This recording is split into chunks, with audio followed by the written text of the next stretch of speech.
My mom recently turned 50, and my family has been experiencing some tension. I'm currently planning a wedding, and my mom has been nothing but cold and standoffish with my bride-to-be. I have addressed her behavior multiple times, and the answer is always, well, she isn't my fiancé.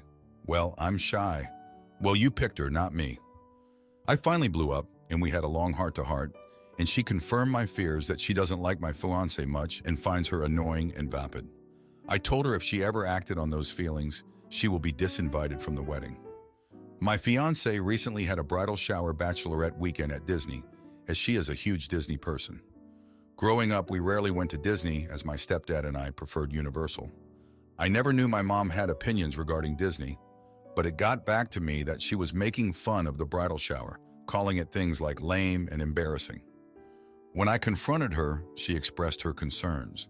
She felt it was self-indulgent that my fiancé was having so many pre-wedding events, and she was salty about being given a matching shirt to wear.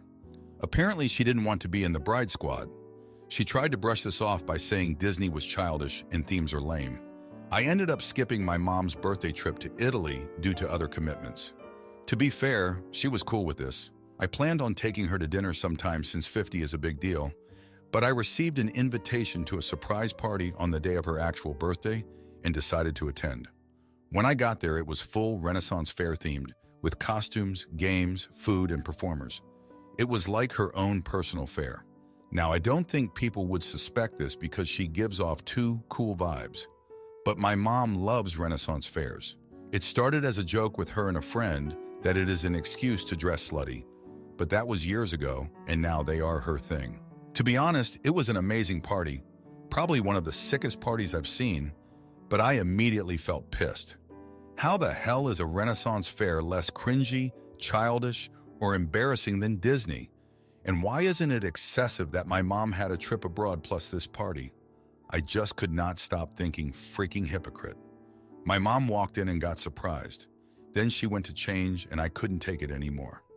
I told my aunt I was leaving and that if my mom wanted me, she could call and personally apologize to my fiancé.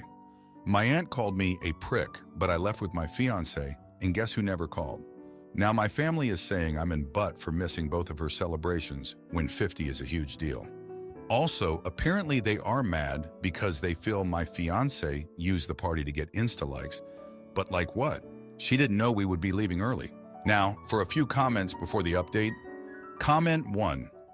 So I'm guessing you want us to say that you're not the jerk for leaving your mom's super cool birthday because she should think her Renaissance fair is just as embarrassing as your fiancé's Disney, which is not as cool as Universal batch. Right. Well, everyone sucks here. You're all too immature and high maintenance to actually be old enough to be getting married or to have had kids. Comment 2. You're the jerk for misrepresenting the question. You didn't refuse to attend your mom's party. You showed up and then flounced out after making it about you with a "you can call me and apologize" message given by proxy at a surprise party thrown for her. Now, for the update, thanks for all the comments on my last post. Things have only gotten crazier since then. So after the whole Renaissance fair mess, things went from bad to worse. My mom, still not apologizing, decided to throw a curveball into the wedding plans. She announced she was hosting a family-only get-together the same weekend as my fiancé's final dress fitting, which a lot of her family was flying in for. It was a clear power move, and my fiancé was devastated. I was furious. I told my mom she was out of line and that her little gathering would have to be rescheduled. She refused, saying it was the only time everyone could make it. The day of the dress fitting, half of my family didn't show up. My fiancé tried to hide her disappointment, but I could tell she was hurt. I was seething but kept it together for her sake. We went through the motions, her family trying to make the best of a bad situation. But then the real bomb dropped. My stepdad, who's always been a quiet guy, pulled me aside. He confessed that he'd overheard my mom talking to her friend about sabotaging the wedding. She'd been planting seeds of doubt in my family's minds, questioning my fiancé's intentions, her family's background, and even our compatibility. I was shocked. My own mother was actively trying to ruin the most important day of my life. I confronted her, and it was ugly. She denied everything, of course, but the damage was done. I told her she was no longer welcome at the wedding. She laughed it off, saying I'd regret it, and that I was choosing my fiancé over my own family. The aftermath was a mess. My family was split, some siding with me, others with my mom. My fiancé was trying to be supportive, but I could see the strain it was putting on her. We were both stressed to the max, and it felt like everything was falling apart. Then, out of nowhere, my stepdad did something unexpected. He stood up at a family dinner and laid it all out. He told everyone about my mom's scheming, her cruel words, and her attempts to turn the family against my fiancé. He said he couldn't stand by and watch her destroy our happiness. It was a bold move, and it changed everything. My family started to see the truth. They realized how manipulative my mom had been. Some of them apologized to my fiancé, and slowly they began to come back around. My mom was left isolated, her plans backfiring spectacularly. But just when I thought we could move on and focus on the wedding, my mom had one last card to play. She fell ill, seriously ill. It was like a twisted twist of fate. Suddenly, she was the one needing support, and despite everything, I couldn't turn my back on her. I was there at the hospital, along with my stepdad and those who still cared. It was a sobering experience. Seeing her so vulnerable, I couldn't help but feel a pang of guilt for cutting her out of the wedding. But at the same time, I knew I had to protect my future wife and our relationship. The wedding went ahead without my mom. It was bittersweet, but beautiful. My fiancée shone like the star she is, and the family that attended were those who truly supported us. We had a day filled with love and joy, a stark contrast to the months of drama that led up to it. Now, as I sit here recounting the events, my mom's still recovering. We've spoken, but things will never be the same. I've learned that sometimes the hardest decisions are the ones that are necessary for your own well-being and happiness. Thanks for reading. My partner's uncle mocks my vegetarian diet for my Crohn's disease. So I expose his divorce and alcoholism at a family BBQ and watch him get arrested for drunken antics. In 2010, I, 35-year-old female, was diagnosed with Crohn's disease. My gastroenterologist recommended avoiding red meat to reduce inflammation. Over the years, I've just ended up completely cutting out meat, and my body has responded extremely well. I don't mind if others eat meat around me, and I don't try to convert anyone. Yesterday, my partner's 34-year-old male, Joel, parents hosted a family barbecue. There were about 30 people, aunts, uncles, cousins, grandkids. They're a lovely group except for Dave, in his 50s, male, who was that kind of uncle. A few years ago, Dave and his ex-wife, no longer part of the family, went through a messy divorce. Dave struggles with alcoholism. Both sides had affairs, and everyone is aware of this. One of the other habits I've developed over time is eating while standing up when it's appropriate. As expected, Dave walks over to me and starts mocking my liberal food and the way I was eating, saying that my standing was making everyone uncomfortable. It was a casual barbecue. I wasn't the only one standing.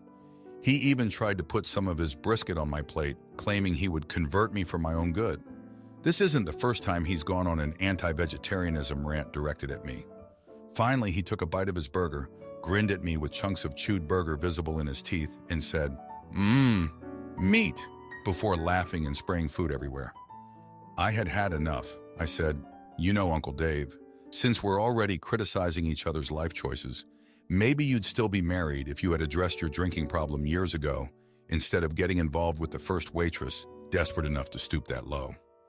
Everyone within earshot fell silent and stared. Dave said, "I don't have to deal with this shoot," and left. The family is divided because of my outburst.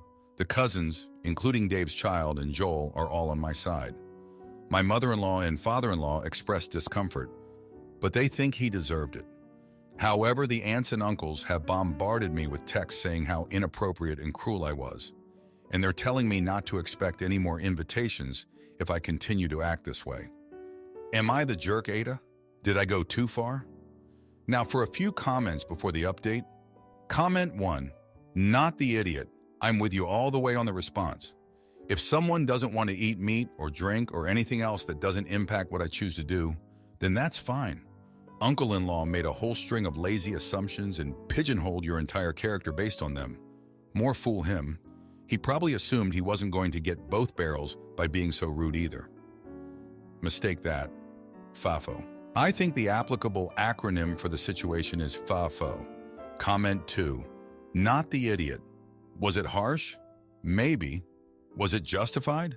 Absolutely. As a vegetarian myself, I've constantly had to put up with family members that act similarly to your uncle. I'm glad you stood up for yourself, and you don't deserve to be mocked for a lifestyle choice that you made because of a medical condition. Now, for the update, thanks for sticking around for the latest. So after the barbecue fiasco, things went from bad to worse. The family was already split, but then Joel's sister, let's call her Sarah, decided to stir the pot. She's always been the type to hold a grudge, and she's never liked me much. Sarah took it upon herself to organize a family meeting without telling me or Joel. The goal? To discuss my behavior and how it's affecting the family unity. We found out about the meeting the next day when Joel's cousin, who's always been more of a friend than family, gave us the heads up. Joel was furious. He's always been the problem solver. But this time, he was ready to confront his sister. I told him it wasn't worth it, but he went anyway, and I stayed home feeling like a storm cloud was hanging over our house. At the meeting, Sarah laid it on thick. She talked about family respect, about how I had crossed a line with Dave, and how my dietary choices were causing unnecessary tension. She even brought up the fact that I don't want kids, which has nothing to do with anything. Joel defended me, said that Dave was the one who started it, and that I was just standing up for myself. But Sarah had the home field advantage, and the aunts and uncles sided with her. The aftermath was a Cold War. Invitations to family events were lost in the mail, and when we did see family members, it was awkward and forced. Joel and I felt like outcasts in his own family. But then, just when I thought it couldn't get any worse, Dave did something unbelievable. He showed up at our house, unannounced and clearly drunk. He started yelling from the driveway, causing a scene.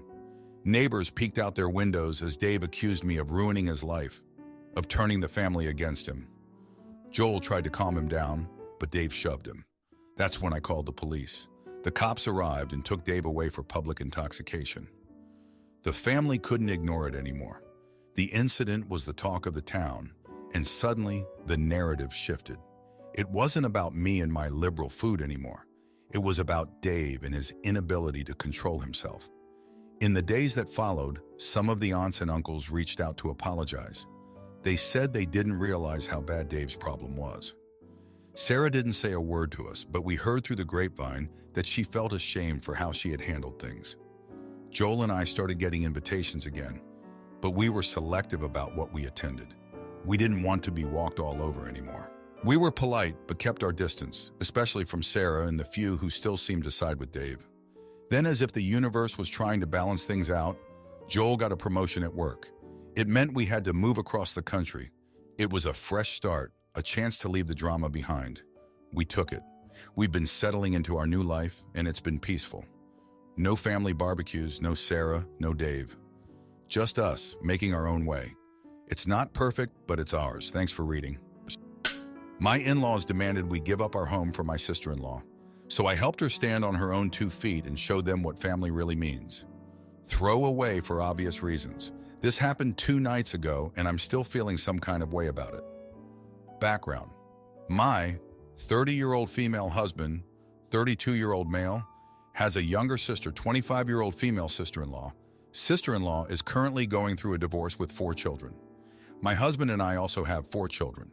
My husband and I live on a very quiet country back road in our little town, US and his family being the only residences on the road.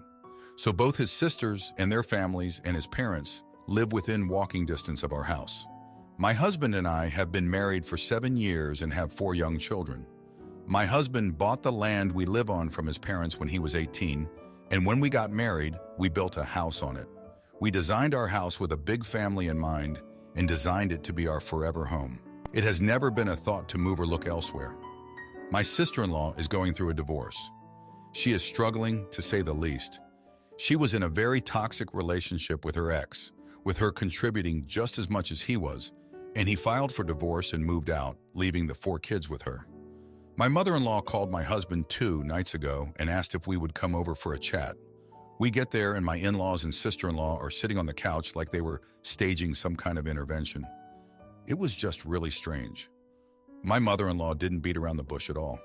She explained how sister-in-law's ex was getting the house in the divorce, and they would be homeless within the month if we didn't give her our home. It honestly took me a second to comprehend what she even said because it was so out of left field. My husband didn't need that second and looked them dead in the eyes and said, "No." In-laws started telling us things like, "You guys don't need all that house. You guys can move into one of the new neighborhoods in town. You guys can just build a new house." I offered to open up our playroom and guest bedroom to them until they could find somewhere to live. We have air mattresses, and the guest room has a full bath. But that was not good enough, apparently. That's when we got up and left. They began yelling after us, saying, "We don't care about the children. Family helps family. We're being greedy and selfish," etc., etc. I'm honestly so proud of how we reacted because my first instinct was to go off and say some hurtful things. But we went just home to our home.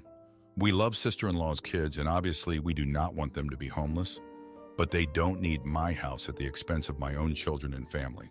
I don't see why sister-in-law's family deserves my home. What about my kids? Now the in-laws are calling, texting, saying we don't care about the kids. We're selfish and greedy. We're making her homeless. And I'm wondering if maybe we were too quick to say no. So am I the idiot for not giving my home to my sister-in-law? Now for a few comments before the update. Comment 1, 100%. Not the idiot. Your in-laws, on the other hand, are something like 30th degree jerks. Sister is about to become homeless, so we've come up with a solution that will work for everyone. Oh? Yes, it's perfect. You move your family under an overpass and give sister your house. It's a win-win. Problem solved. Comment 2. Your in-laws are old. Their family is grown up now. They don't need their house.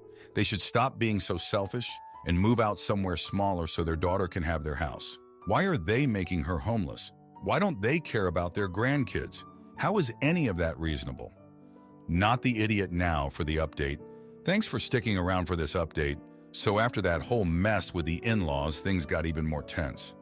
My husband's sister, she's been having a rough time, and I get it, but her situation started to spill over into our lives in a big way. The in-laws kept pushing, saying we had to take in the kids or give up our home. It was like they couldn't see any other solution. Then, out of nowhere, my husband's job threw us a curveball. He works at this local factory, and they announced they were downsizing. People were getting laid off left and right. We were freaking out because if he lost his job, we'd be in a tight spot financially. We've got our own kids to think about, and now this? But my husband, he's a smart guy. He saw an opportunity in all this chaos.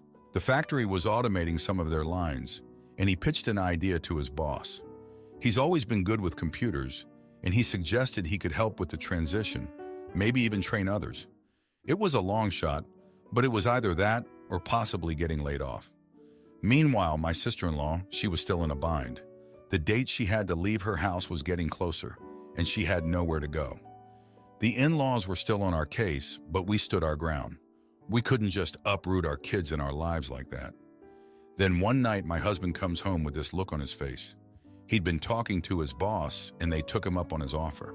Not only did he keep his job, but he also got a raise for taking on the extra responsibility. We were over the moon. It felt like we could finally breathe again. But we couldn't just celebrate and forget about my sister-in-law. So we came up with a plan. We talked to some friends and found out about this program for single parents in tough situations. They help with housing, job training, all that stuff. We told my sister-in-law about it, and at first she was hesitant. She didn't want charity, but we explained it wasn't about charity.